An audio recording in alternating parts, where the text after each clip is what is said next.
கர்த்தருடைய பரிசுத்த நாமத்திற்கு ஸ்தோத்திரம்.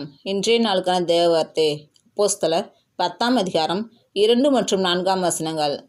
அவன் தேவ பக்தியுள்ளவனும் தன் வீட்டார் அனைவரோடும் தேவனுக்கு பயந்தவனுமாயிருந்து ஜனங்களுக்கு மிகுந்த தர்மங்களை செய்து எப்பொழுதும் தேவனை நோக்கி ஜெபம் பண்ணி கொண்டிருந்தான்.